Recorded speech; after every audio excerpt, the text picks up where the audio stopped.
यहां पर अगर आप फिगर में देखें तो आपको दो आइडेंटिकल सर्कल दिख रहा है। दोनों ही सर्कल का जो एरिया है वो यहां पर 100 पाई सेंटीमीटर स्क्वायर है। और पहला जो सर्कल है इसका सेंटर P है, दूसरे सर्कल का सेंटर हमने Q माना है।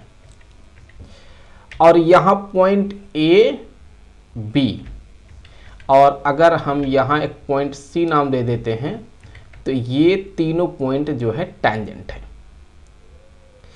तो फिर यहां पर आपको एक रेड स्क्वायर दिख रहा है और हमें इसी रेड स्क्वायर का यहां पर एरिया पता करना है। तो हम इसका एरिया देखिए कैसे पता करेंगे। तो अगर मैं P से जो है, अगर मैं P से A पर एक रेडियस ड्रॉ करूं यहां से यहां तक, तो ये ऑब्वियस सी बात है कि ये सर्कल थ्योरम से रेडियस टेंजेंट पे परपेंडिकुलर होता है, तो यहां पर ये 90 डिग्री का एंगल बनाएगा। उसी तरह से ये रेडियस भी यहां पर इस टेंजेंट पे परपेंडिकुलर होगा। अब सवाल यह है कि इसका रेडियस कितना होगा। तो चूंकि आपको एरिया दिया गया है तो आप यहां एरिया से इस सर्कल का रेडियस निकाल सकते हैं। तो हम कह सकते हैं कि area of circle, area of circle ये होता है पाई आर स्क्वायर। तो एरिया ऑफ सर्कल कितना दिया है 100 pi equal to pi r square. तो पाई से ये पाई कट जाएगा, तो आर स्क्वायर इक्वल टू 100 होगा, तो आर बराबर स्क्वायर रूट लेने से 10 सेंटीमीटर हो गया। तो फिर यहां से अगर रेडियस 10 सेंटीमीटर आया तो हम यहां से कह सकते हैं कि ये वाला जो होगा ये यहां पर रेडियस कितना हो गया 10 हो गया, और ये भी कितना हो गया 10 हो गया। तो अगर मैं यहां P को, पॉइंट P जो कि इसका सेंटर है, इसको यहां D से मिला देता हूं तो ये तो रेडियस ही होगा। तो ये कितना होगा, ये 10 यूनिट होगा। और अगर यहाँ पे मैं ये मान लेता हूँ कि ये जो स्क्वायर है इसका साइड लेंथ यहाँ x है, तो अगर ये x होगा तो ये भी कितना हो जाएगा x हो जाएगा, ये वाला साइड भी x हो जाएगा और ये वाला भी x हो गया। तो ऐसे केस में अगर मैं यहाँ D से इस रेडियस पे एक परपेंडिकुलर ड्रॉप कर दूं ऐसे, चलिए इस पॉइंट को हम F नाम दे देते हैं,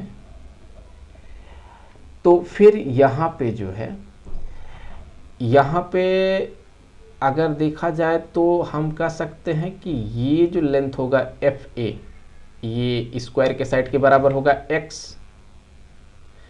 तो फिर P से लेकर के F तक का जो ये दूरी बनेगा ये वाला, ये हो जाएगा 100 माइनस, माफ कीजिएगा 10 माइनस एक्स, तो 10 माइनस में x हो गया। और ये जो हमने पिंक कलर में ड्रॉ किया है, ये हम अगर मान लेते हैं कि ये स्मॉल लेटर m है, सो अगर मैंने ये मान लिया स्मॉल लेटर m है, तो फिर यहाँ से लेकर यहाँ तक का भी स्मॉल लेटर m हो जाएगा। उसी तरह से यहाँ से लेकर के यहाँ तक का भी स्मॉल लेटर m हो जाएगा। तो फिर यहाँ से लेकर के यहाँ तक का जो होगा वो m plus x plus m, मतलब 2m प्लस x यहाँ से लेकर के यहाँ तक का हम कर सकते हैं। अब अगर हम यहाँ पर जो है इस सर्कल में ये कर, माफ कीजिएगा, ये एक राइट ट्रायंगल है, इस राइट ट्रायंगल में हम पाइथागोरस थ्योरम अप्लाई करने वाले हैं। तो हम लोग अगर ये जो ट्रायंगल है, ट्रायंगल कौन सा है PFD,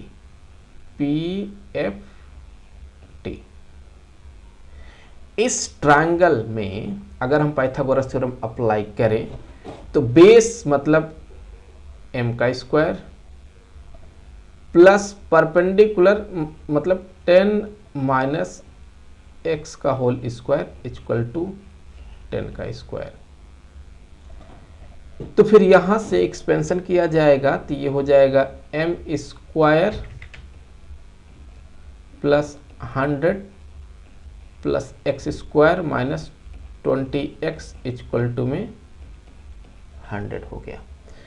तो दोनों ही तरफ 100 है, तो ये 100 से हम इस 100 को कैंसिल कर देंगे और यहाँ से हो जाएगा m square minus 20x plus x square equal to 0।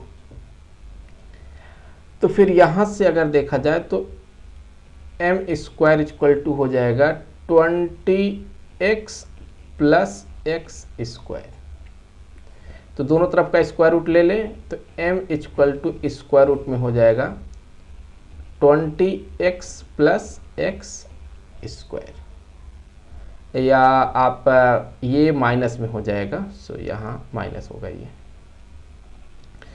तो अब देखिए आप यहाँ से ये m का वैल्यू है और यहाँ पे अगर आप ये जो सेंटर है P और ये जो सेंटर है Q, तो अगर आप यहाँ सेंटर टू सेंटर मिला दें तो चूंकि यहाँ पर ये टैंजेंट है तो ऐसे केस में ये C से ही पार होके जाएगा और ये वाला PC जो कि रेडियस होगा 10 यूनिट का, ये भी जो होगा ये कितना होगा 10 यूनिट का रेडियस होगा।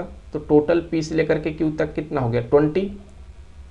तो यहाँ से हम कह सकते हैं कि ये 2m प्लस x बराबर हो गया 20। तो चलिए इसे हम इक्वेशन नंबर 1 नाम दे दे, इसे इक्वेशन नंबर 2 नाम दे दे। ये जो इक्वेशन 2 है इसमें m का वैल्यू यहाँ इक्वेशन 1 से इंसर्ट करने वाले हैं। तो ये हो जाएगा 2 और ये हो जाएगा स्क्वायर रूट में 20x माइनस x स्क्वायर और प्लस x बराबर 20। तो 2 रूट में 20x minus x square equal to में 20 माइनस x कर सकते हैं। दोनों ही तरफ का हम लोग होल स्क्वायर करेंगे अब यहाँ से। तो अगर हम यहाँ पे दोनों तरफ का होल स्क्वायर कर देते हैं तो ये हो गया 2 और इधर हो गया 20x माइनस x स्क्वायर का whole square equal to 20 minus x। यहाँ से ये हो जाएगा 4 into 20x minus x square, क्योंकि स्क्वायर से स्क्वायर रूट कैंसिल हो गया है, और ये हो गया जो है यहाँ पे 20 माइनस x का होल स्क्वायर का एक्सपेंशन करेंगे तो हो जाएगा ये 400 plus x square minus 40x। तो आप यहाँ से मल्टीप्लाई कर देंगे तो 80x minus 4x square equal to 400 plus x square minus 40x। तो आप अगर इसको सॉल्व करते हैं तो आप पाएंगे कि हो जाएगा 5x square minus 120x plus 400 equal to 0। पूरे इक्वेशन को 5 से डिवाइड कर दे तो x square minus 24x plus 80 ये इक्वल हो गया 0 के। अगर आप यहाँ सॉल्व करते हैं जो कि एक क्वाड्रेटिक इक्वेशन है तो यहाँ से x के आपको 2 वैल्यू मिलने वाले हैं। तो आप पाएंगे कि एक आएगा ब्रैकेट में x माइनस 4 और एक आएगा x माइनस में कितना 20, तो इक्वल टू में 0। तो अगर x माइनस 4 ये इक्वल है 0 के तो x इक्वल टू हो जाएगा 4 और x माइनस में 20 अगर ये है 0 के तो x इक्वल हो जाएगा कितना 20 के। कर सकते हैं। तो यहाँ पे x के इस तरह से 2 वैल्यू मिल रहे हैं, लेकिन x इक्वल टू 20, तो चूंकि इसका रेडियस ही 10 है और यहाँ से लेकर यहाँ तक का ये टोटल 20 है, तो उसमें से ये स्क्वायर इतना बड़ा तो 20 हो नहीं सकता ना। तो इसलिए सेकंड वाला जो है ये हो जाएगा यहीं पे reject. So this is reject. x equal to 4 यही एक्सेप्ट किया जाएगा। तो ये जो स्क्वायर है इसका हर एक साइड हम कह सकते हैं कि 4 आ गया, तो हम यहाँ से एरिया निकाल सकते हैं, क्योंकि हमें पता है कि एरिया ऑफ स्क्वायर, या आप डायरेक्टली यहाँ कह सकते हैं कि जो रेड स्क्वायर एरिया होगा ये साइड का स्क्वायर होगा। साइड कितना है, 4 आया है, तो 4 का कर देंगे square. So this is equal to 16 centimetre square. I hope कि वीडियो आपके लिए काफ़ी हेल्पफुल रहा होगा, और मिलेंगे आपसे अगले वीडियो में। लेकिन उससे पहले मैं बता दूं कि आप लोग वीडियो को थोड़ा लाइक करके शेयर कर दें।